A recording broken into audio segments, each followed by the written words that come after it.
Hello दोस्तों, स्वागत है आप सभी का।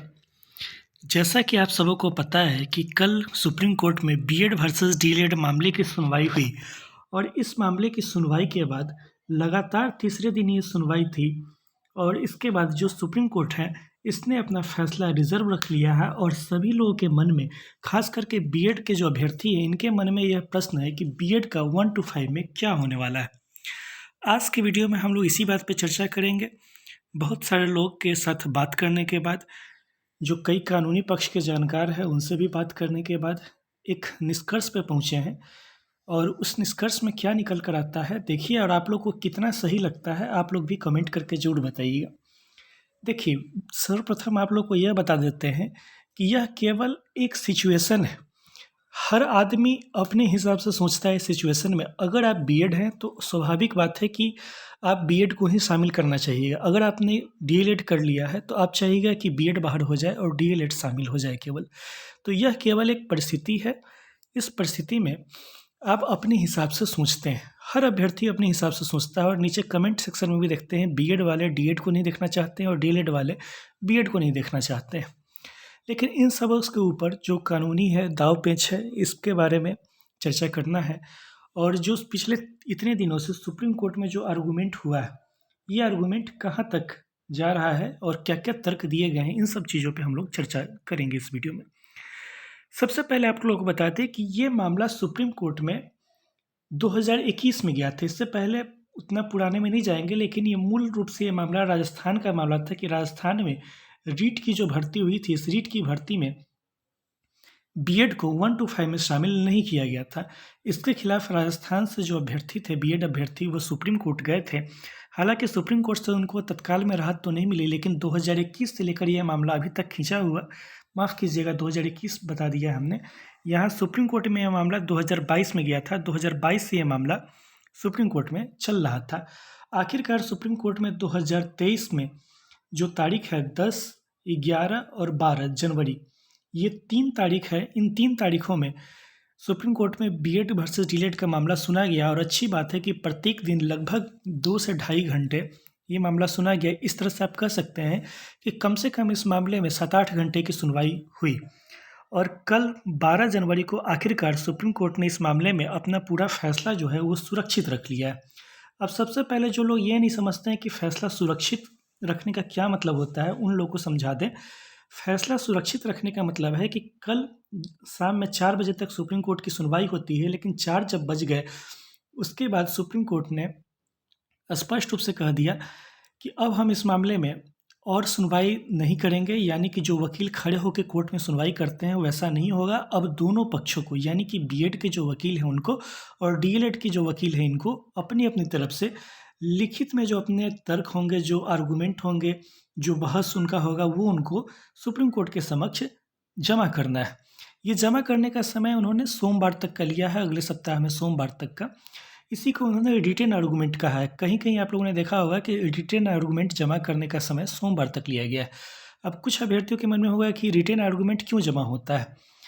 ये इसलिए जमा होता है क्योंकि अगर तर्क देते समय, आप मान लीजिए कि यहाँ सुप्रीम कोर्ट में वकील 2 हैं, दोनों पक्ष के, और सामने में जज इनके, तो हो सकता है कि बोलने के क्रम में कई बार आप भी बोलते हैं, हम भी बोलते हैं, तो कुछ बातें ऐसी होती हैं जो छूट जाती हैं, या कोई तर्क ऐसा होता है, किसी तर्क का कोई बिंदु छूट गया, कुछ और आप बाद में शामिल करना चाह रहे हैं। ये सारे चीज़ जो होते हैं, या फिर पिछले 2-3 दिनों में आपने जो अपना बहस किया है, इन सबको की लिखित रूप में जज के सामने जमा करना होता है, ताकि जज जो हैं इन्हीं बिंदुओं के आधार पर अपना जो फैसला लिखते हैं वो करेंगे।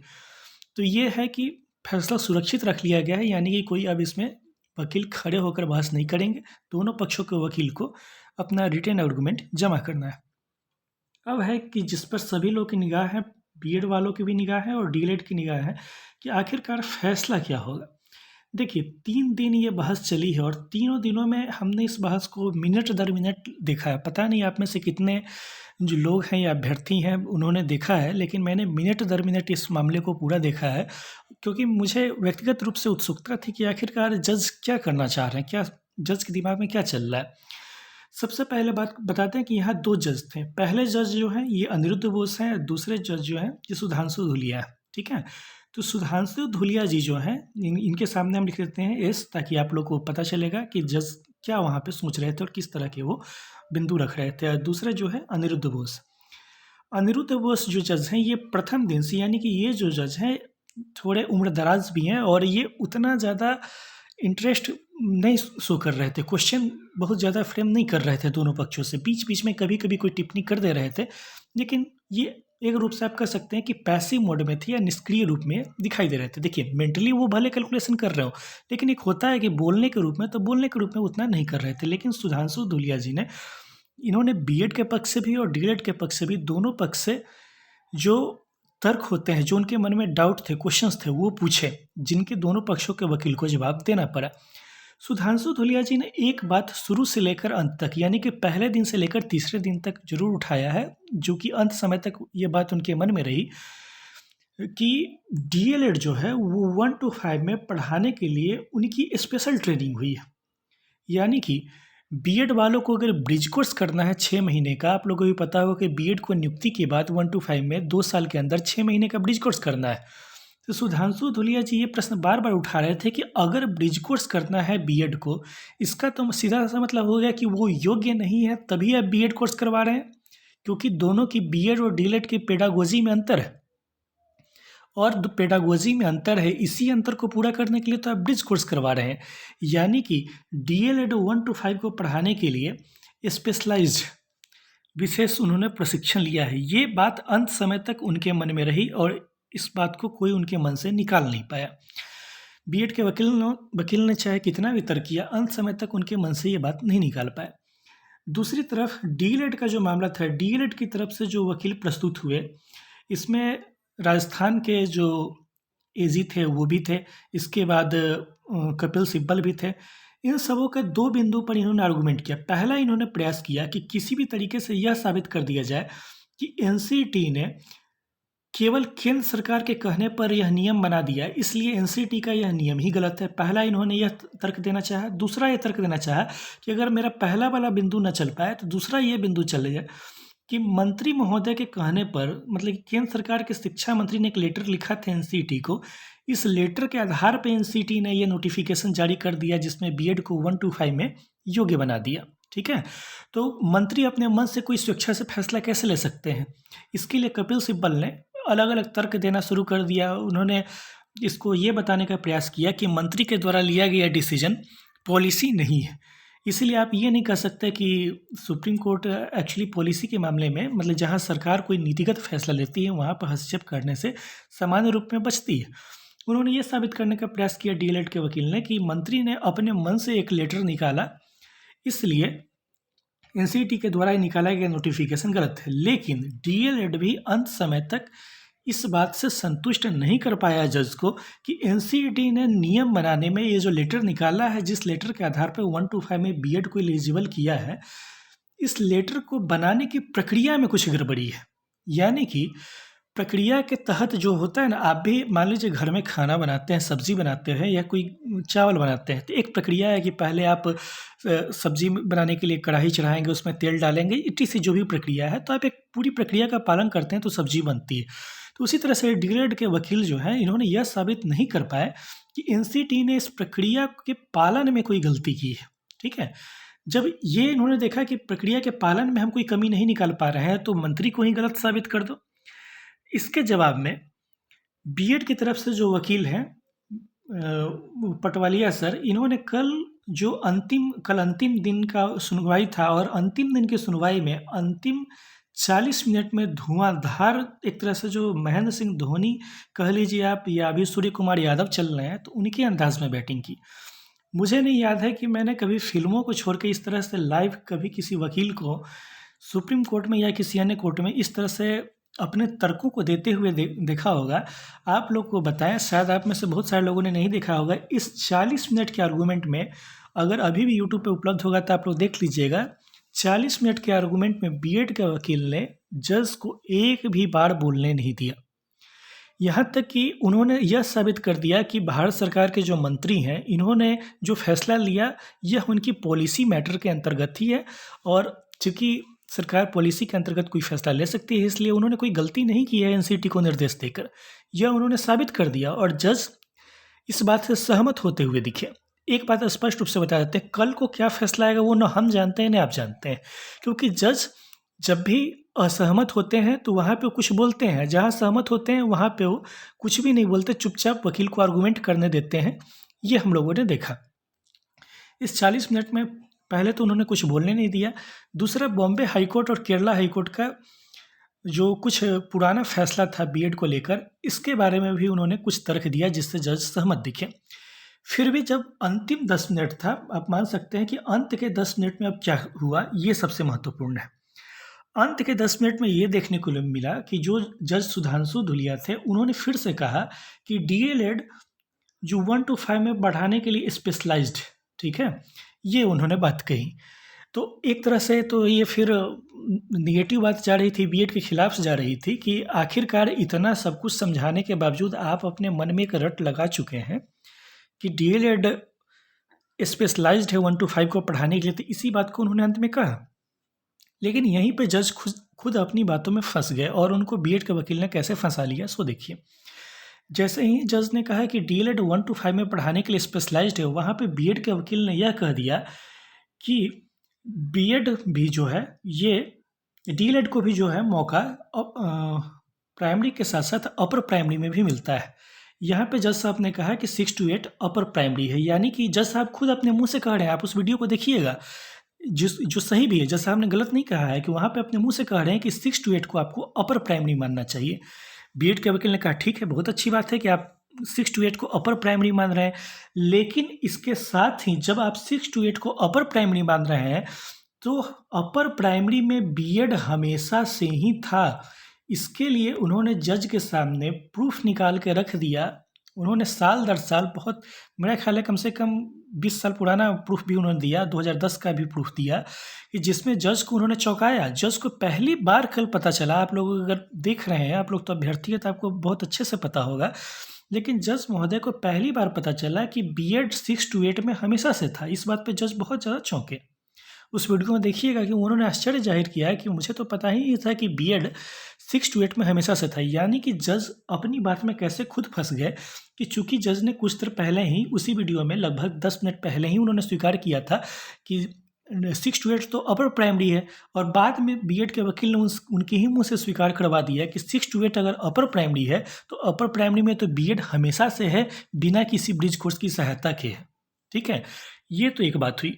उसके बाद है कि एक जगह मुझे भी हैरानी हुई थी, वो किसी वीडियो में, वो शायद 12 तारीख की सुनवाई में एक जगह पर बोलते हैं जज साहब, उनको ये नहीं पता था, और उसमें बीएड के वकील से वो क्वेश्चन करते हैं कि क्या बीएड को 1 to 5 में नियुक्ति के लिए टीईटी पास करना पड़ता है।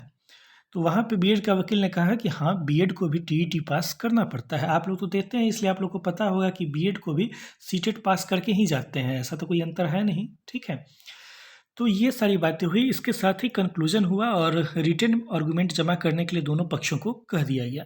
अब है कि फैसला क्या आएगा इस पे। देखिए, फैसला क्या आएगा, इसके पक्ष में बंगाल से जो वकील थे उन्होंने भी, और खुद कई एग्जाम्पल कोट किए गए कि जिसमें, और शुरू से फर्स्ट डे से हम देखते आ रहे हैं कि जो वकील हैं उन्होंने यह कन्विंस कर दिया जज को कि आप चाहे जो भी फैसला दीजिए, इस बात को अपने दिमाग में ज़रूर रखिए कि कई राज्यों में नियुक्तियां हो चुकी हैं और कई राज्यों में प्रोसेस नियुक्ति की चल रही है। तो मुझे, चूँकि देखिए हम भी जज तो नहीं है, हो सकता है कि हम भी गलत हो जाए, लेकिन तथ्यों को देखते हुए, जिस तरह से बहस हुआ है उसको देखते हुए कुछ अनुमान कर सकते हैं। इस अनुमान को आप लोग, अब जिस दिन फैसला आएगा तो बताइए कि कितना सही हुआ। पहला अनुमान जो है वो है कि जिन राज्यों में या जहाँ भी बीएड के आधार पर नियुक्तियाँ हो चुकी हैं, जैसे कि बिहार में छठे चरण में बीएड के आधार पर नियुक्तियाँ हो चुकी हैं, उत्तर प्रदेश में नियुक्तियाँ हो चुकी हैं, बंगाल में भी उन्होंने कोट किया कि नियुक्तियाँ हो चुकी हैं। मुझे बंगाल का पता नहीं है, आप ही लोग बताइएगा, मुझे विशेष रूप से नहीं पता है। तो उन्होंने बताया कि बंगाल में भी नियुक्तियाँ हो चुकी हैं, तो या फिर केंद्रीय विद्यालय में नियुक्ति हो चुकी है, बीएड को 1 to 5 में शामिल किया जा चुका है। तो जहाँ जहाँ भी नियुक्तियाँ हो चुकी है, मेरे ख्याल से वो सारे लोग सुरक्षित हैं। कम से कम बीएड के खिलाफ भी फैसला आता है तो जिन लोगों की नियुक्ति ऑलरेडी 1 to 5 में हो चुकी है, वो लोग बिल्कुल सुरक्षित है। इस मामले में उन लोगों को परेशान होने की ज़रूरत नहीं है। ये तो थी बात कि जो लोग नियुक्त हो चुके हैं। अब आप कहिएगा कि जो लोग आगे नियुक्त होने वाले हैं, मैंने अपने पूरे 3 दिन का जो बहस सुना है, बहुत सारे यूट्यूबर बोल रहे हैं, लेकिन उसमें मैंने कहीं भी ऐसा नहीं सुना कि जिसमें वकील ये कह रहे हों कि 2018 से लेकर आज तक बहुत सारे लोग ये कर चुके हैं, बीएड कर चुके हैं, इसलिए आप इन पर कुछ मर्सी कीजिए। ठीक है? ऐसा उन्होंने कहीं भी मेरे हिसाब से नहीं कहा 3 दिन के आर्गूमेंट में। अगर आपने अपने कानों से सुना है, देखिए किसी यूट्यूबर के कहने पे मत जाइए। लाइव बहस को देखें और अपने कान से सुने हैं, तभी बताइए कि उन्होंने ऐसा आर्गूमेंट दिया बीएड के वकील ने कि बहुत सारे लोग इन 3 सालों में एनसीटी के फैसले को आधार बना के बीएड कर चुके हैं, तो इनका क्या होगा? मैंने नहीं सुना है कि उन्होंने ऐसा तर्क दिया है। ठीक है? लेकिन मानवता के नाते अगर देखा जाए, तो इस पक्ष को भी ज़रूर देखा जाना चाहिए। ठीक है? क्योंकि 1-2 अभ्यर्थी की बात नहीं है। 28 राज्य हैं और 28 राज्य में कम से कम मेरा ख्याल है 10 लाख से ऊपर अभ्यर्थी होंगे। ये भी एक पक्ष है। देखिए, डीएलएड के साथ समस्या क्या है और बीएड के साथ समस्या क्या है? डीएलएड को बस ये लगता है कि मेरा हक मारा जा रहा है। विपरीत स्थिति भी हुआ तो डीएलएड फिर भी 1 से लेके 8 तक अप्लाई कर पाएंगे। इनका तो हक नहीं मारा जाएगा। लेकिन बीएड के साथ क्या हो जाएगा कि अगर फैसला इनके विपरीत आया, तो बीएड 1 to 5 से तो पूर्णतः आउट ही हो जाएंगे। ठीक है? डीएलएड के साथ क्या है, बहुत से बहुत ये होगा कि भीड़ बढ़ जाएगी, उस भीड़ में उनको सामना करना पड़ेगा। लेकिन बीएड का तो पूरा का पूरा हक ही छिन जाएगा। हक बोलिए या फिर आप जो बोल लीजिए। कई लोग बोलेंगे कि हम हक शब्द का प्रयोग क्यों कर रहे हैं। ठीक है? तो ये बात है। और अंतिम बात है कि 7वें चरण में बिहार में जो अभ्यर्थी शामिल होना चाह रहे हैं, इन लोगों को क्या सोचना चाहिए? देखिए, 2 बात है जिस पे जज साहब पहले नहीं जानते थे, लेकिन उनके संज्ञान में ये बात लाई गई। पहला कि 1 to 5 में नियुक्ति के लिए बीएड वालों को भी सीटेट पास करना पड़ता है। दूसरी बात कि बीएड हमेशा से 6 to 8 में था। इस बात से जज साहब अनभिज्ञ थे, उनको नहीं पता था ये बात। ठीक है? तो इसके बाद हो सकता है कि शायद कुछ मर्सी करें, लेकिन एक दिक्कत जो बीएड के वकील ने खुद से ही उत्पन्न किया, वो ये था कि उन्होंने आर्गुमेंट में ये डाल दिया कि अलग-अलग राज्यों में ऐसा नहीं है कि प्रत्येक राज्य में डीएलएड के कैंडिडेट पर्याप्त मात्रा में है, बल्कि बहुत सारे ऐसे राज्य हैं जिसमें डीएलएड के अभ्यर्थी कम मात्रा में है। ठीक है? ये आर्गुमेंट मेरे ख्याल से उनको नहीं देना चाहिए। हमारे साथी चंदन जी का भी यही कहना है। चंदन जी का नाम इसलिए ले रहे हैं क्योंकि उन्होंने बहुत रिसर्च किया है इस विषय पर। जो कई सुप्रीम कोर्ट के भी वकील हैं, प्रैक्टिस करते रहते हैं, या हाई कोर्ट के भी वकील हैं, उनसे भी हम लोगों ने जानने का प्रयास किया। ठीक है? तो उनका कहना ये था कि बीएड के जो वकील हैं, उनको ये तर्क नहीं देना चाहिए था कि डीएलएड की कमी है। ठीक है? कहीं ऐसा ना हो जाए कि जज साहब ये सोचने लगे या ये फैसला देने लगे, जैसा कि पटना हाई कोर्ट ने अपने डिसीजन में कहा भी था। ठीक है? कि आप ये कर सकते हैं कि डीएलएड को एक ग्रेस मार्क्स दे दीजिए, कुछ बोनस अंक दे दीजिए। ठीक है? तो हो सकता है कि सुप्रीम कोर्ट के जज भी ऐसा, चूँकि उनके दिमाग में ये बात तो है ही कि हम डीएलएड वाले जो हैं वो स्पेशलाइज्ड हैं। ठीक है? तो हो सकता है कल को ये कहें कि डीएलएड को आप कुछ एक्स्ट्रा मार्क्स दीजिए, या फिर ऐसा कह दें कि प्रत्येक राज्य अपने हिसाब से ऐसा करे कि उसके राज्य में अगर डीएलएड की संख्या में कमी है, तब बीएड वालों को अप्लाई करने का मौका दें, या फिर पहले डीएलएड से सीट खाली रह जाते हैं तब अप्लाई करने का मौका दें। ठीक है? लेकिन अंत में इस तर्क को भी काटते हुए बीएड के वकील ने एक तर्क जो दिया, वो उन्होंने साबित कर दिया मज़ेदार रूप से कि राजस्थान का उन्होंने उदाहरण दिया। इसके साथ-साथ उत्तर प्रदेश का उदाहरण दिया। राजस्थान और उत्तर प्रदेश का उदाहरण देते हुए उन्होंने बीएड के वकील ने यह साबित कर दिया कि इन दोनों राज्यों में जब केवल डीएलएड को शामिल करके शिक्षक भर्ती की गई, तो सीट खाली रह गए, और केवल जब बीएड को शामिल कर लिया गया डीएलएड को साथ, तब जाके सीट भरे।